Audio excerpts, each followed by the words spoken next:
Hello नमस्कार। हम लोग पिछले वीडियो में जो है कोशिका के बारे में देख रहे हैं और कोशिका के अवयव को बारी बारी से देखते चल रहे हैं। उसी कड़ी में अभी हम लोग देखेंगे केंद्रक के बारे में, न्यूक्लियस के बारे में, ठीक है, जो कि सबसे इम्पोर्टेंट है ये, और इससे क्वेश्चन भी बहुत ज़्यादा पूछा जाता है, तो ध्यान दीजिएगा। और कुछ कुछ समझने वाली चीज़ें भी हैं यहाँ पे, जैसे कि सबसे पहले केंद्रक होता क्या है। केंद्रक कोशिका का नियंत्रण केंद्र होता है। केंद्रक में क्रोमोसोम तथा जीन उपस्थित रहते हैं, ठीक है। और आपको जैसे कि मैंने पहले बताया हूँ, जो दो प्रकार के सेल, यूकैरियोटिक और प्रोकैरियोटिक सेल जो है, प्रोकैरियोटिक सेल में बैक्टीरिया, नील, हरित शैवाल आते हैं। इसमें केंद्रक पूर्ण विकसित नहीं होता है, जिसके कारण इसे इंसिपिएंट न्यूक्लियस कहते हैं, जिसके कारण उसे इंसिपिएंट न्यूक्लियस कहते हैं। वैसे अगर हम इसको देखिए, आप ये जो चित्र आपको दिख रहा है ना, इसमें ये जो है, ये तो केंद्रिका हो गया, न्यूक्लियस। उसके बाद ये क्रोमेटिन जाल लगा हुआ है, और ये केंद्रक कला है, केंद्रक कला गैप जो देख रहे हैं आप। और ये केंद्रिका जो है, केंद्रिका आरएनए प्लस प्रोटीन से इसमें मौजूद रहते हैं। अब हम बात करते हैं, जो ये जो है न्यूक्लियस को the capital of the cell कहा जाता है। क्यों कहा जाता है भाई? क्योंकि आपको बताया ही मैंने, ये न्यूक्लियस जो है नियंत्रण केंद्र होता है। तो आप देखते होंगे जो हर राज्य का, यानी अपने देश का ही कैपिटल जो है, दिल्ली को कहा जाता है। क्यों? क्योंकि वहीं से सारे चीज़ों का नियंत्रण किया जाता है, हर चीज़ों का, रूल एंड रेगुलेशन को। तो इसीलिए जो है केंद्रक या नाभिक को, यानी न्यूक्लियस को the capital of the cell कहा जाता है। खोज किसने किया? रॉबर्ट ब्राउन महोदय ने नाभिक की खोज की। अब इसमें दो तीन टर्म आपको मैंने बताया, जो ये जो है क्रोमेटिन जाल, और तो ये क्रोमेटिन जाल जो होता है, ये केंद्रक में अत्यधिक फैली और विस्तृत धागेनुमा, देख रहे हैं ना, थ्रेड लाइक धागेनुमा रचनाएं पाई जाती है, जिन्हें कि क्या बोलते हैं, ये सब जो जितने भी आपको देख रहे हैं, ये इसको बोलते हैं क्रोमेटिन जाल, यानी धागेनुमा रचनाएं जो भी हैं उन्हें क्रोमेटिन जाल बोलते हैं। और ये जो है विभाजन के समय यही क्रोमेटिन जाल संघनित या व्यवस्थित होकर मोटी छड़ जैसा हो जाता है, जिन्हें क्रोमोसोम कहा जाता है। और क्रोमेटिन डीएनए से बनी रचना होती है, ये भी ध्यान रखना है आपको। क्रोमेटिन जो होता है वो डीएनए से बनी रचना होती है, और केंद्रिका आरएनए प्लस प्रोटीन से बनी होती है। तो ये क्रोमोसोम आगे पढ़ेंगे, तो क्रोमोसोम जो है, यही जो है, ये विभाजन जब होता है ना, तो क्रोमेटिन जाल जो है ये संघनित हो जाता है, व्यवस्थित, संघनित होकर के व्यवस्थित होकर जो है ये एक रॉड का रूप ले लेता है। वो आपको हम दिखाएंगे भी, जो आरएनए का कैसा है आकार बन जाता है। किधर गया? हाँ, ये देख रहे हैं ना, ये क्रोमोसोम जो है, क्रोमोसोम वही क्रोमेटिन जाल जो है, क्रोमेटिन जाल जो है संघनित होकर के, व्यवस्थित होकर के वो इस टाइप का आकृति बना लेता है, इस टाइप का आकृति, और इसी को क्या बोलते हैं? क्रोमोसोम गुणसूत्र बोलते हैं। खैर, इसके बारे में चर्चा तो करेंगे ही, अभी हम लोग जहाँ पे हैं वहाँ देखते हैं पहले। तो नाभिक अम्ल, न्यूक्लिक एसिड के बारे में ध्यान दीजिए। न्यूक्लिक एसिड जो है, अच्छा हाँ, इसमें मैंने आपको क्रोमेटिन धागे की तो बात किया, लेकिन केंद्रिका की भी बात नहीं किया हूँ, तो इसको कर लेता हूँ। केंद्रिका जो होता है ना, यह एक झिल्ली रहित रचना है। यह राइबोसोम आरएनए संश्लेषण हेतु स्थल है, और इन्हें आरएनए भंडारगृह भी कहते हैं। और ये जो है एक सक्रिय रूप से प्रोटीन संश्लेषण करने वाली कोशिकाओं में केंद्रिकाओं की संख्या अधिक व उनका आकार भी बड़ा होता है। देख रहे हैं ना, इनका आकार भी बड़ा होता है। दूसरी बात, एक चीज और आप ध्यान देंगे, जो मैंने आपको न्यूक्लियोप्लाज्म के बारे में बताया था, जो ये जो अंदर में, इसके अंदर में गाढ़ा मतलब द्रव्य भरा हुआ रहता है, जिसको कि केंद्रक द्रव्य बोलते हैं। तो केंद्रक के अंदर गाढ़ा अर्ध तरल व पारदर्शी द्रव पाया जाता है जिसे न्यूक्लियोप्लाज्म या केंद्रक द्रव बोलते हैं। क्लियर बात? ठीक है। अब देखिए, मैं अब बात करता हूं आपको न्यूक्लिक एसिड की। तो न्यूक्लिक एसिड क्या होता है? न्यूक्लिक एसिड एक विशिष्ट अणु है, सामान्यतः कोशिका के केंद्रक में पाया जाता है। ये कितने प्रकार के? 2 प्रकार के होते हैं, डीएनए और RNA. Deoxy ribo nucleic acid और आरएनए का होता है राइबो न्यूक्लिक एसिड। ठीक है। तो अब हम लोग बात करते हैं इसी को नाभिक अम्लों के अवयव के बारे में। तो नाभिक अम्लों के अवयव जो हैं नाइट्रोजेनस बेसिस, शुगर और फास्फोरिक एसिड होता है। शुगर में राइबोज होता है, आरएनए में डीऑक्सी राइबो डीएनए। बारी बारी से बात करते हैं। नाइट्रोजन बेसिस जो है, नाइट्रोजन बेसिस ये कुल 5 प्रकार के हैं जो 2 समूहों में वर्गीकृत है। कौन कौन समूह भाई? सबसे पहले तो इसे 2 भागों में बांटते हैं, पुरीन और पैरामेडिन। पुरीन को 2 भागों में, एडिनिन और गुआनिन। एडिनिन को हम लोग कैपिटल ए से डिनोट करेंगे, गुआनिन को जी से डिनोट करेंगे। पैरामेडिन इनको 3 भाग में डिवाइडेड करते हैं, थायमिन को टी, साइटोसिन और यूरेसिल, यानी कैपिटल लेटर जो है स्टार्टिंग का कैपिटल लेटर से हम लोग डिनोट करेंगे। तो टोटल हो गया कितना? नाइट्रोजनस बेसिस कितने प्रकार के? कुल 5 प्रकार के हैं जो 2 समूह में, पुरीन और पैरामेडिन। पुरीन में आएगा एडिनिन, गुआनिन और पैरामेडिन में थायमिन, साइटोसिन, यूरेसिल। अब ये जो है ना, आपको ये चीज मैंने बताया जो शुगर में राइबोज यानी आरएनए के लिए राइबो न्यूक्लिक एसिड और डीऑक्सी राइबो न्यूक्लिक एसिड के लिए डीऑक्सी राइबो रहता है मौजूद। अब डीएनए में जो होता है ना, डीएनए में क्या क्या रहेगा? डीएनए में क्या क्या रहेगा भाई? न्यूक्लिक एसिड की जहाँ तक बात करें तो डीएनए में, न्यूक्लिक एसिड में अगर बात करेंगे डीएनए में, तो डीएनए में नाइट्रोजनस बेसिस जो हैं ये 4 रहते हैं, आरएनए में भी 4 रहते हैं। तो अब बात ये आता है जो दोनों में कौन कौन है जो नहीं रहते हैं? तो एडिनिन, गुआनिन और साइटोसिन ये तीनों में रहते हैं। ठीक है, एडिनिन, गुआनिन, साइटोसिन ये तीनों जो हैं डीएनए और आरएनए दोनों में मौजूद रहते हैं।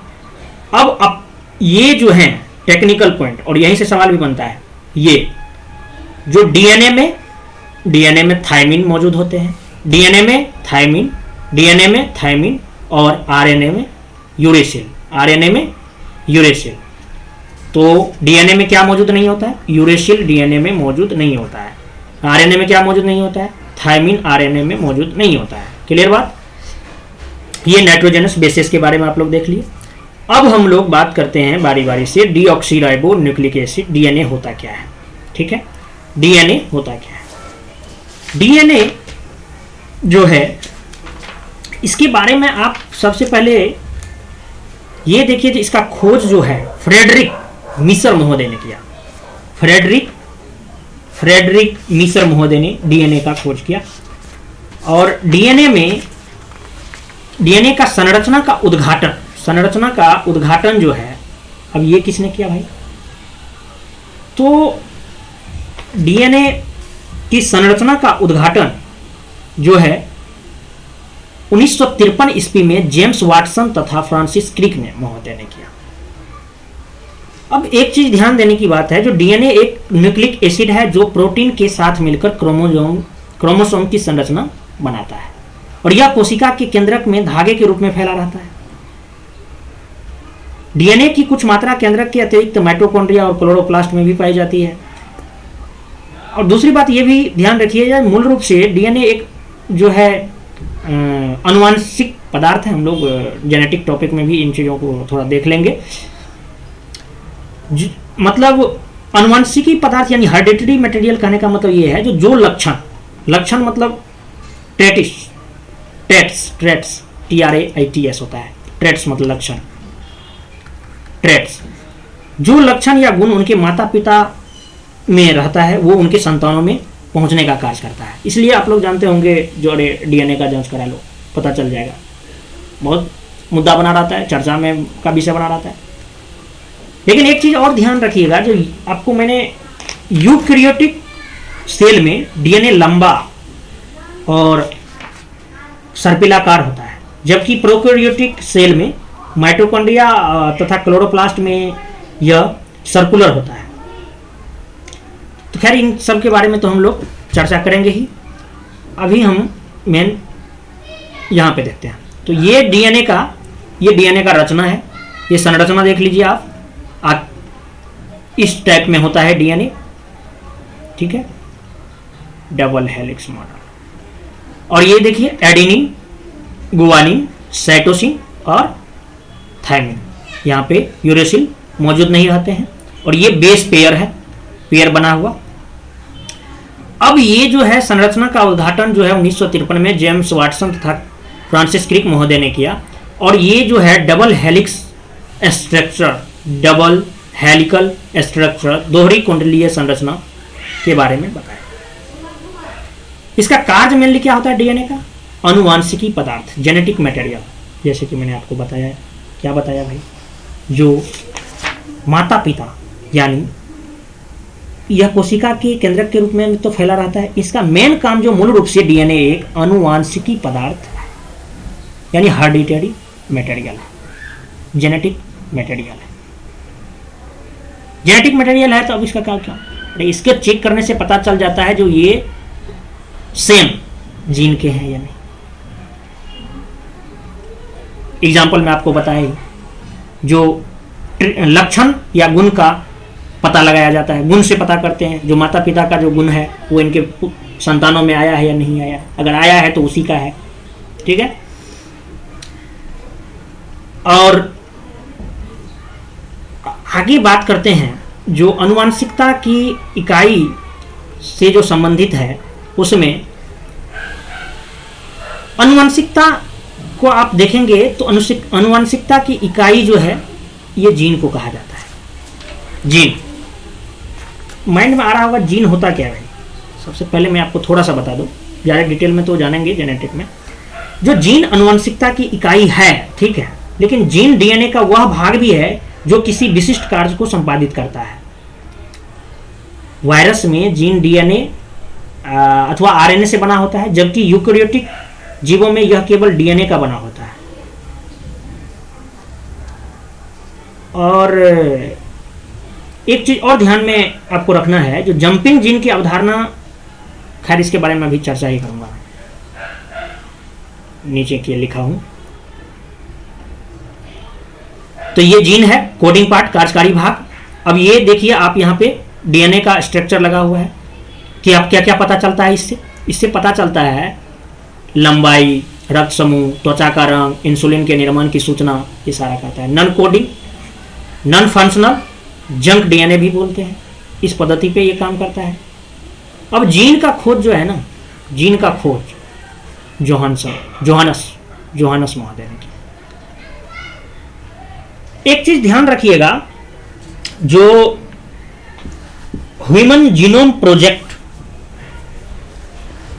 के अनुसार, प्रोजेक्ट देखते हैं ना, कोई सा प्रोजेक्ट करता है, टाइगर प्रोजेक्ट, इस टाइप का एक प्रोजेक्ट नाम दिया गया था जो कि जीन से संबंधित था, उस पर रिसर्च किया गया था।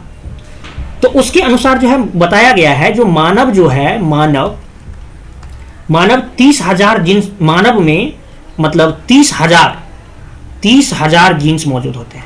अब बताओ भाई, कहोगे इतना चेक करेगा संतान है कि नहीं इसके लिए? नहीं भाई, उतना क्यों करेगा? 30,000 जीन्स मौजूद होते हैं। जीन अपना कार्य एंजाइम के माध्यम से करता है, यानी किसी जीव में प्रत्येक जीन एक विशिष्ट एंजाइम का उत्पादन करता है, जो विशिष्ट मतलब मेटाबॉलिक क्रिया को नियंत्रित करता है।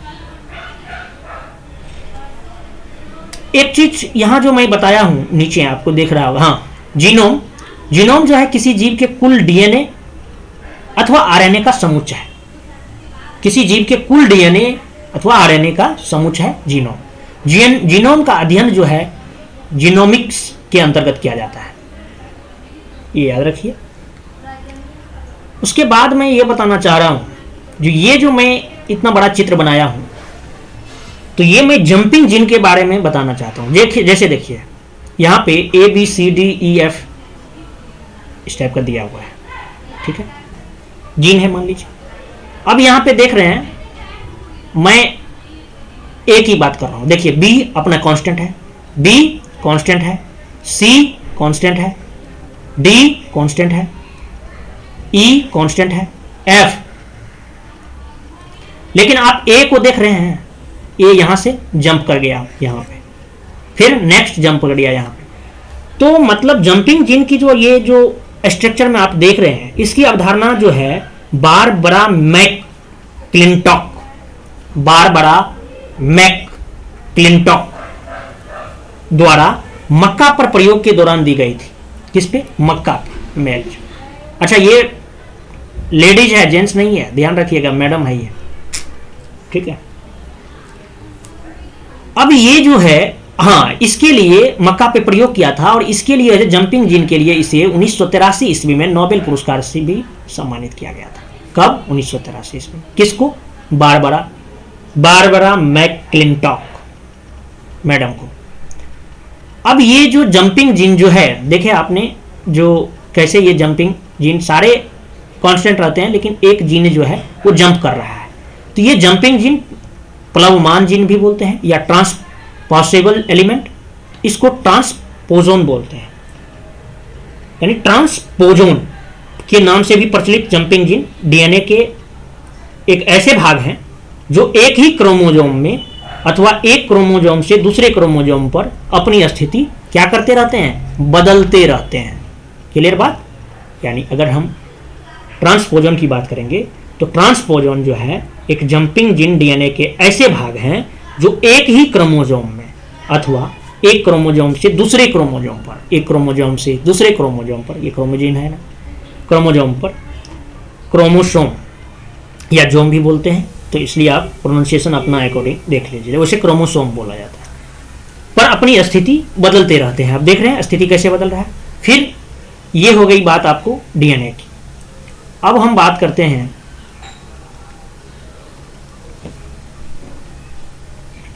डीएनए के बाद फीचर देख लेते हैं थोड़ा सा।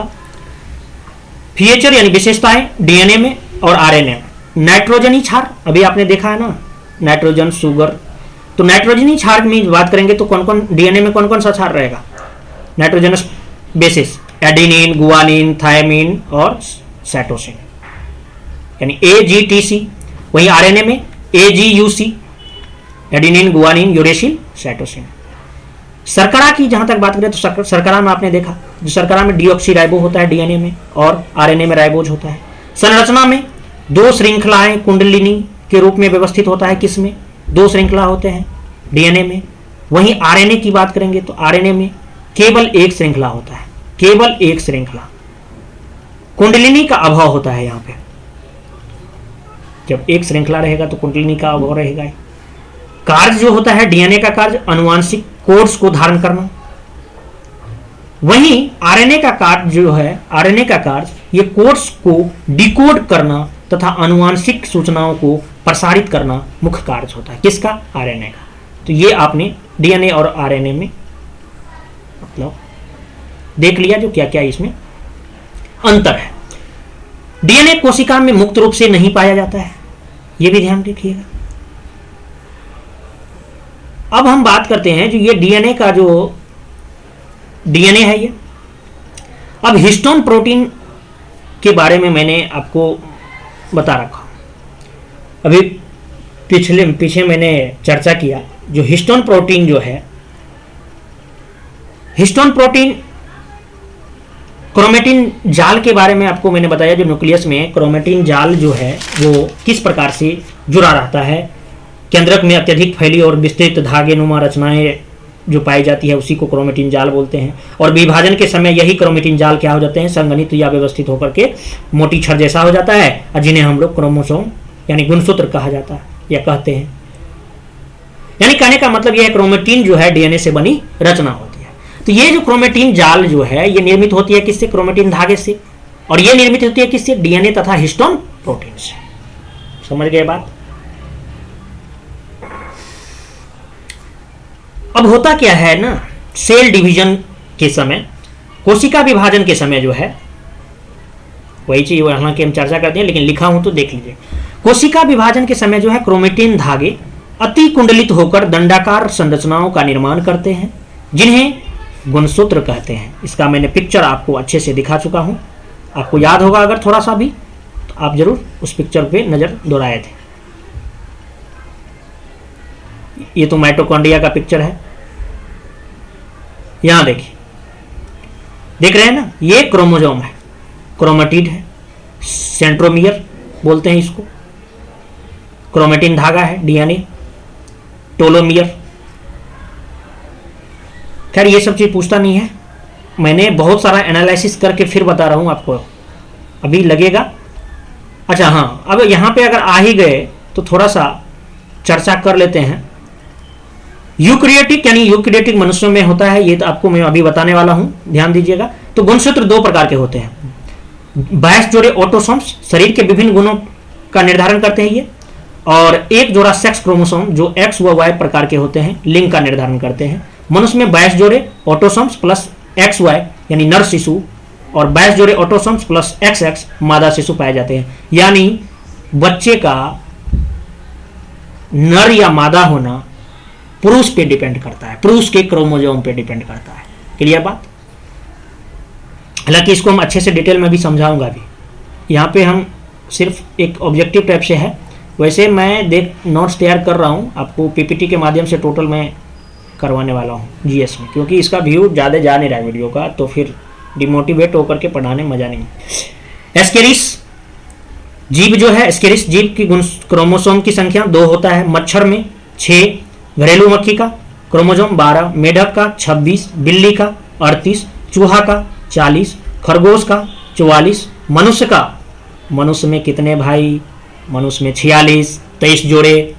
चिंपैंजी 48, घोड़ा में 64, कुत्ता में 78, कबूतर में 80, लेकिन टेरिडोफाइट्स में कितना होता है? 1300 से 1600, सबसे ज्यादा है। तो ये आपने देख लिया क्रोमोसोम के बारे में। अब हम क्रोमोसोम को नीचे भी देखते हैं। अच्छा, यही चीज को मैंने यहाँ पे लिखा हूँ, जिसको मैंने आपको बताया हूँ। यहाँ पे एक विशेष बात यह है, नाइट्रोजन क्षार, शुगर, तो प्यूरिन और पिरामिडिन 2 टाइप में डिवाइडेड किया गया था नाइट्रोजन बेसिस को। तो प्यूरिन का 2 पार्ट है, एडिनिन, गुआनिन, और पिरिमिडिन का जो है, पिरिमिडिन का 3 टाइप मैंने आपको बताया था, साइटोसिन, थायमिन और यूरेसिल। और ये पेंटोज शुगर है, और ये फास्फोरिक अम्ल जो है, फास्फोरिक अम्ल H3PO4, ये उसका सूत्र फार्मूला होता है, ये मैंने वहां पे नहीं लिखा था, ये आपने देखा। ठीक है, आरएनए से रिलेटेड उससे ज़्यादा कोई क्वेश्चन पूछा नहीं जाता है।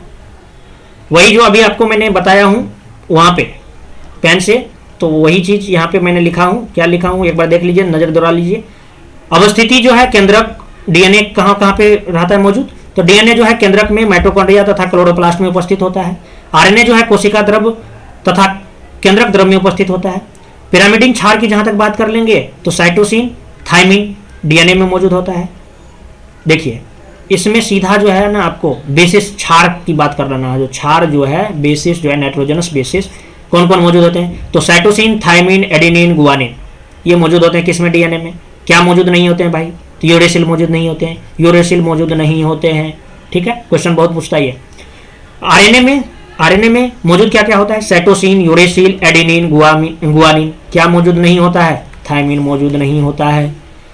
पेंटोज शुगर में डीऑक्सीराइबोज, आरएनए में राइबोज। कार्य क्या है? अनुवांशिक सूचनाओं का हस्तांतरण करना, डीएनए प्रोटीन का संश्लेषण करना आरएनए का मुख्य कार्य है। ये सब चीज अपने लोग देख चुके हैं। ठीक है, और मिटोसिस, मेयोसिस ये सब कर लेंगे। अभी आइए जहाँ पे पढ़ रहे थे वहाँ। अब हम आपको क्रोमोसोम के थोड़ा सा जिक्र कर लेते हैं। क्रोमोसोम का खोज जो है किसने किया भाई?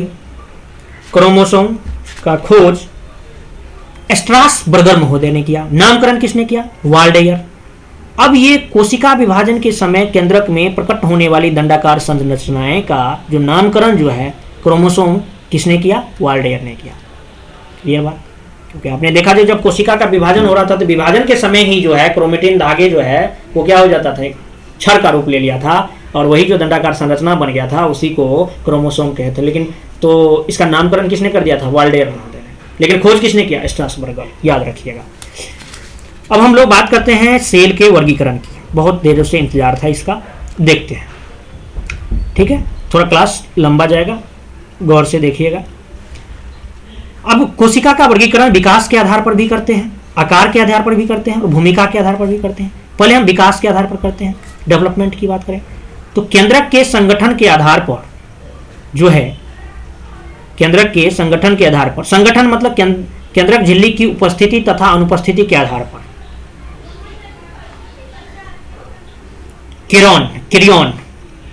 किरियन महोदय। अब एक बात हम छोटा सा आपको ये चीज बताना चाहता हूँ। क्या बताना चाहता हूँ भाई?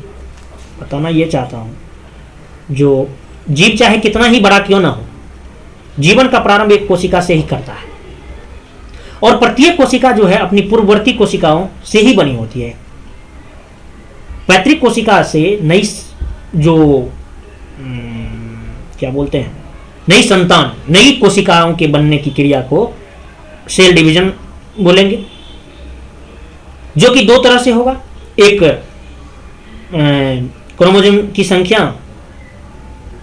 अगर समान रहेगा तो उसको समसूत्री बोलेंगे, और अगर क्रोमोसोम की संख्या पैतृक कोशिका से आधी रह जाएगी तो उसको अर्धसूत्री बोलेंगे। ठीक है। अब अच्छा, ये चीज हम बोल दिए तो इसको थोड़ा यहाँ पे ले भी आए ना भाई, समझा ही रहे थे तो बोल ही दे, कर ही दे थोड़ा आपको।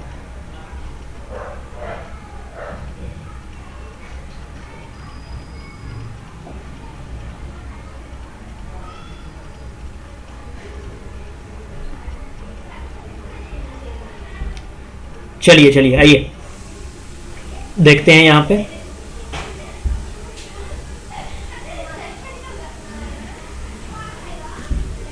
तो दो भागों में बांटा गया है, असंगठित या अपरिभाषित केंद्रक और सुसंगठित या सुपरिभाषित केंद्रक, यानी prokaryotic cell, eukaryotic cell. Prokaryotic में आ जाएगा आपको बैक्टीरिया, ब्लू ग्रीन एल्गी, और यूकैरियोटिक में फंगस, प्लांट एनिमल। ठीक है। अब हम लोग बारी बारी से बात कर लेते हैं। वैसे आप सारा कुछ समझ रहे हैं, यहाँ पे एक बार रिवीजन कर देंगे क्योंकि आपको मैंने बता दिया हूँ जो प्रोकैरियोटिक जो होता है ये बैक्टीरिया, ब्लू ग्रीन एल्गी, और यूकैरियोटिक फंगस, प्लांट एनिमल। ठीक है। अब आप उसके अकॉर्डिंग यहाँ पे देखिए प्रोकैरियोटिक सेल को। प्रोकैरियोटिक सेल में एंडोप्लाज्मिक रेटिकुलम नहीं पाया जाता है, माइटोकॉन्ड्रिया नहीं, साइटोप्लाज्म नहीं, लाइसोसोम नहीं, गोल्गी बॉडी नहीं, राइबोसोम पाया जाता है लेकिन केवल और केवल 17S ओनली, केवल और केवल 17S। ठीक है। अब ये 17S और 80S क्या होता है ये बायोलॉजी वाले बंदे जानते हैं, लेकिन अपने लोग कंपटीशन के लिए सिर्फ याद रखना है प्रोकैरियोटिक सेल में 17S और यूकैरियोटिक सेल में 80S। ठीक है। अब हम लोग देखेंगे जो आकार के आधार पर जो वर्गीकरण है वो क्या है। आकार के आधार पर वर्गीकरण, आकार के आधार पर वर्गीकरण जो है इससे सवाल बहुत ज्यादा पूछा जाता है और यही चीज खास करके रेलवे उठा उठा के देता है। हालांकि हम इसका मतलब वन लाइनर करके लाएंगे, पीपीटी के माध्यम से बताएंगे आपको। तो आकार के आधार पर वर्गीकरण संपूर्ण जीव जगत और एक मानव शरीर। पहले हम लोग संपूर्ण जीव जगत में बात कर लें। सबसे छोटी कोशिका है माइकोप्लाज्मा या pleuropneumonia like organism, pleuropneumonia like organism, PPLO भी बोलते हैं इसे। ठीक है, पीपीएलओ। एसिटाबुलेरिया जो है ये सबसे बड़ा एक कोशिकीय जीव है। एसिटाबुलेरिया सबसे बड़ा एक कोशिकीय जीव है, याद रख लीजिए, पूछता है, पूछा भी गया है। सबसे बड़ी कोशिका ऑस्ट्रिच एग, शुतुरमुर्ग का अंडा, सबसे बड़ी कोशिका। वहीं अगर मानव की बात करें, ये जो अभी हम लोग बात करें संपूर्ण जीव जगत में सबसे बड़ी कोशिका शुतुरमुर्ग का अंडा, संपूर्ण जीव जगत में सबसे छोटी कोशिका तो माइकोप्लाज्मा या पीपीएलओ। मानव शरीर में अगर बात करें तो सबसे बड़ी कोशिका जो है और सबसे छोटी कोशिका, इसको देखेंगे तो सबसे बड़ी लॉन्गेस्ट में अमाप की दृष्टि से यानी साइज की दृष्टि से ह्यूमन एग सेल है, ह्यूमन एग सेल, ठीक है, मादा युग्मक यानी ओवम बोलते हैं, ठीक है। लेकिन अगर लॉन्गेस्ट की बात करेंगे तो लंबाई की दृष्टि से ह्यूमन नर्व सेल, मानव तंत्रिका तंत्र, मानव तंत्रिका तंत्र, मानव तंत्रिका कोशिका, मानव तंत्रिका कोशिका, मानव तंत्रिका कोशिका, ह्यूमन नर्व सेल्स जो है लॉन्गेस्ट, लंबाई की दृष्टि से सबसे बड़ी मानव शरीर की कोशिका है। क्लियर बात? मानव शरीर की सबसे बड़ी कोशिका, साइज की दृष्टि से ह्यूमन एग सेल यानी ओवम, और लॉन्गेस्ट में ह्यूमन नर्व सेल। क्लियर? अब हम बात करते हैं जो मानव शरीर की सबसे छोटी कोशिका। तो मानव शरीर की सबसे छोटी कोशिका जो है वो सेरेबेलम अनुमस्तिष्क की ग्रेनुअल सेल्स है, granule cells, granule cells, cerebellum अनुमस्तिष्क की ग्रेनुअल सेल्स। कार्य की दृष्टि से मानव कोशिकाओं का वर्गीकरण कर लेते हैं। कार्य की दृष्टि से तो कार्य जो है क्या क्या कार्य हो सकता है? शरीर का निर्माण करना, निषेचन में भाग लेने वाली, तो शरीर का निर्माण जो करता है वो कायिक कोशिका करता है, उसको सोमेटिक सेल्स बोलते हैं, और निषेचन में भाग जो लेता है उसको प्रजनक कोशिका, जर्म सेल्स बोलते हैं। क्लियर बात यहां तक? अब हम जो है ये सोमेटिक सेल्स और जर्म सेल्स में थोड़ा बात कर लेते हैं। सोमेटिक सेल्स जो है इसमें गुणसूत्रों की संख्या द्विगुणित होती है। टोटल क्रोमोसोम कितना भाई? 46। निर्माण क्या होता है? समसूत्री विभाजन, समसूत्री और अर्धसूत्री के बारे में आपको मैंने बताया।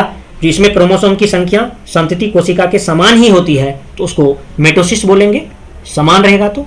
वहीं अगर संतति कोशिका में गुणसूत्रों की संख्या पैतृक कोशिका से अगर आधी रह जाती है तो उसको बोलेंगे मियोसिस, तो उसको बोलेंगे मियोसिस। तो ये आपने जर्म सेल्स, युग्मक, गेमेट, गेमेट में आपने देखा मेल और फीमेल, मेल में स्पर्म होता है, फीमेल में ओवम होता है। इसका निर्माण जो है अर्धसूत्री विभाजन के माध्यम से होता है और ये अगुणित होता है, 23-23 के जोड़े में होता है। तो धन्यवाद, फिर मिलते हैं नेक्स्ट लेक्चर।